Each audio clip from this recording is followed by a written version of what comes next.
नमस्कार। मैं parameter of law के इस चैनल में आपको एक इम्पॉर्टेंट टॉपिक की जिसके अंदर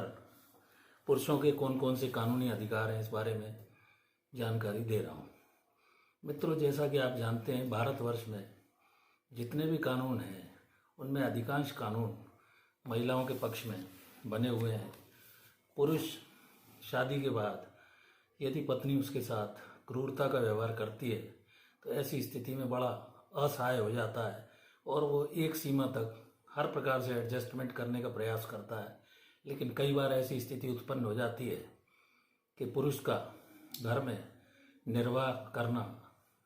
उसकी पत्नी और बच्चों, माता पिता यदि साथ में रहते हैं तो निर्वाह अत्यंत कठिन हो जाता है। ऐसी परिस्थितियों में उसे क्या और क्या कानूनी उपचार उपलब्ध है, मैं इस विषय पर बताता हूँ। वर्तमान में यदि कोई महिला पुरुष के साथ अत्यंत क्रूरता और उसे बार बार निंदित करती है, परेशान करती है, उसके साथ गाली गलौज और इस प्रकार की एटीट्यूड करती है कि उसका घर में रहना मुश्किल हो जाता है, तो उसे घबराने की ज़रूरत नहीं है। ऐसी स्थिति में वर्तमान आधुनिक समय में महिलाओं के संरक्षण हेतु जबकि अनेकों कानून हैं, पुरुष को भी न्यायालय के समक्ष सही सुरक्षा और न्याय कई न्यायालयों द्वारा दिलाया गया है, जो मैं आगे आपको इस वीडियो में बतलाऊंगा। बचाव के लिए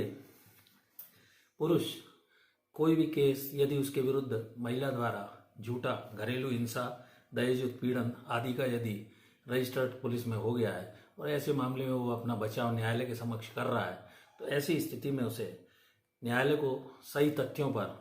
ये बताना होगा कि उसके विरुद्ध झूठा मामला पंजीबद्ध कर लिया है और वस्तु स्थिति यह है, इस बारे में कुछ गवाह आदि भी उसको रखने होंगे, सच्चाई पे भरोसा करना होगा तथा एक ऐसे ही मामले में दृढ़ता से मामले का बचाव करते हुए बलवीर कौर वर्सेस दलजीत सिंह के मामले में माननीय पंजाब एवं हरियाणा उच्च न्यायालय द्वारा सारे प्रकरण में आई हुई साक्ष्य का उचित ढंग से वैध और विश्वसनीय रूप से विश्लेषण करने के उपरांत ये पाया था कि पति अपनी पत्नी को ससुराल में आने के लिए उसके माँ बाप के यहाँ गया था, तो उसके पिता एवं उसके भाई द्वारा उससे मारपीट की गई, गाली गलौज किया गया। और क्योंकि वह अपनी माँ और बहन को उसकी पत्नी साथ में नहीं रखना चाहती थी, सारी विवेचना और विश्लेषण साक्ष्य का करने के पश्चात ये पाया गया कि उसके पत्नी के पिता एवं भाई ने उस व्यक्ति के साथ मारपीट की थी और पत्नी के व्यवहार को वो बर्दाश्त नहीं कर सका था। ऐसी स्थिति में इस प्रकरण में मारपीट होने पर पति के पक्ष में निर्णय दिया गया। इसी प्रकार एक अन्य मामले में जिसका नाम था एन श्री पदाचार वर्सेस बसंताबाई, जिसमें माननीय बॉम्बे उच्च न्यायालय द्वारा ये कहा गया कि सार्वजनिक रूप से यदि पत्नी बस में पति को गाली देती है, उसके लिए खाना नहीं बनाती है, उसके कॉलर पकड़ती है, सबके सामने उसे बेइज्जत करती है, तो ऐसी स्थिति में भी इसे क्रूरता या क्रूएल्टी माना जाएगा। इसी प्रकार एक अन्य मामले में मद्रास उच्च न्यायालय द्वारा यह निर्धारित किया गया कि चोरी और जारता का झूठा आरोप पति पर लगाती है तो यह भी क्रूरता की श्रेणी में आता है। इसी प्रकार एक राजस्थान उच्च न्यायालय के मामले में रुक्मणी देवी विरुद्ध बद्री नारायण के में यह कहा गया माननीय उच्च न्यायालय द्वारा कि खाना बनाने से पत्नी इनकार करती थी, मित्रों के सामने उसे निंदित करती थी, यह क्रूरता की श्रेणी में माना गया। इस प्रकार जो भी झूठे मामले पति के विरुद्ध पत्नी के द्वारा यदि लगाए जाते हैं और उसे बार बार हैरेस तथा परेशान किया जाता है, सामाजिक उसकी स्थिति खराब होती है, रिश्तेदारों में, घर परिवार के बीच तथा समाज में, तो पति को ऐसे व्यवहार के लिए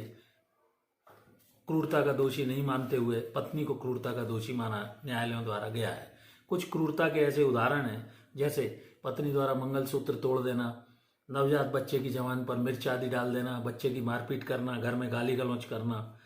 ऐसे तथ्य यदि प्रकरण में आते हैं और पति न्यायालय में साबित कर देता है कि ऐसी पत्नी उसे बार बार परेशान कर रही है, तो वह अपने बचाव करके न्यायालय को सही तथ्यों से अवगत करा सकता है। पति ऐसी पत्नी से तलाक भी ले सकता है। मैंने तलाक के ग्राउंड में क्रूरता वगैरह आपको बताया, क्रूरता किन किन मामलों में न्यायालय द्वारा माना गया है। ऐसी स्थिति में इस वीडियो बनाने का पुरुषों के कौन से कानूनी अधिकार हैं, मेरा उद्देश्य यही है यदि झूठे मामले पत्नी के द्वारा पति पर डाल दिए गए हैं और अनावश्यक रूप से उसे परेशान किया जा रहा है, तो पहला तो प्रयास ये करे किसी तरह से एडजस्टमेंट हो जाए, इस तरह की स्थिति ना आए। लेकिन यदि पत्नी नहीं मानती है और दिन भर क्लेश करती है और लोग परेशान करती है, कभी जलने की धमकी देती है, आत्महत्या करने का प्रयास करती है, तो ऐसे मामलों में घबराने की जरूरत नहीं है। बल्कि जो भी मामला यदि उसके द्वारा पति के विरुद्ध लगाया गया है तो न्यायालय को सही तथ्यों से अवगत कराएं। इसका लाभ निश्चित तौर पर न्यायालय द्वारा अनुभवी न्यायाधीश होते हैं, उस पक्ष को बचाव प्रस्तुत करने पर तथा मामले में सही स्थिति से न्यायालय को अवगत कराने पर मिलेगा। मित्रों, मेरा ये वीडियो आपको कैसा लगा, इस बारे में यदि वीडियो अच्छा लगा है तो please subscribe this parameter of law channel और अपने मित्रों को, साथियों को, दोस्तों को, रिश्तेदारों को इस चैनल को लाइक और शेयर भी करें। Thank you for watching this video. नमस्कार मित्रों।